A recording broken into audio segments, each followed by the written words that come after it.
لا حاضر حاضر حاضر حاضر.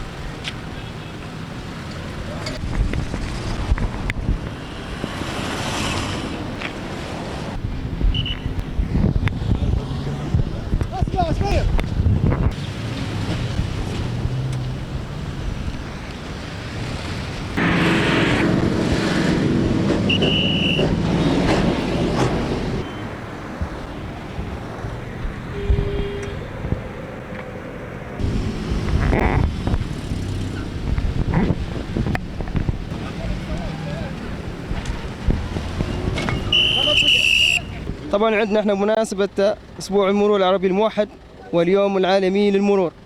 ماذا تنصح سائقي المركبات الآلية على الطرقات العامة؟ والله ايش ننصحهم؟ والله انه يلتزموا بقواعد المرور اكيد يعني، آداب المرور، ويحترموا رجل المرور اللي واقف، وان شاء الله خير يعني. والله انطباع كويس حقيقة، الناس محترمين، ناس يؤدوا في واجبهم كويس، وان شاء الله خير يعني، ان شاء الله ربي يهني البلاد. والله اهلا وسهلا بكم. نحن نتمنى من الاخوه السائقين يحترموا اشارات المرور ويحترموا آداب الطريق ويعطوا الطريق حقه، هذا ما نقدر نقوله يعني حقيقه يعني. ماذا تقول لرجال المرور أثناء تأديتهم من عملهم؟ والله بارك الله فيهم، باذلين جهد كبير في حر هذه الشمس وفي الصقع، والحقيقه يعني قايمين بدورهم اكثر، وبالذات في الظروف اللي احنا عايشينها يعني في الدوله الليبيه يعني، والحمد لله يعني بارك الله فيهم يعني. التزموا باللوائح نتاع المرور يستغلوا الفترة هذه يعني فترة يعني، خاصة البلاد فيها مرحلة تمر بمرحلة فراغ أمني، ويتعاونوا مع رجال المرور، وإن شاء الله يعمل الأمن في جميع كافة ربوع ليبيا إن شاء الله. طبعا احنا نحيي في اليوم العالمي وأسبوع المرور العربي الموحد.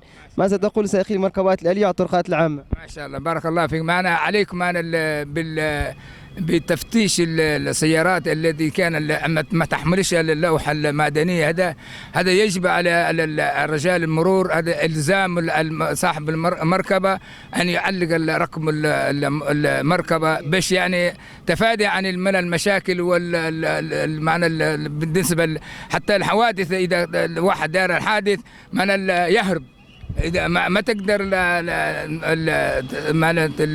تعين لصاحب هذا المركب إذا كان ما عنده اللوحة المعدنية.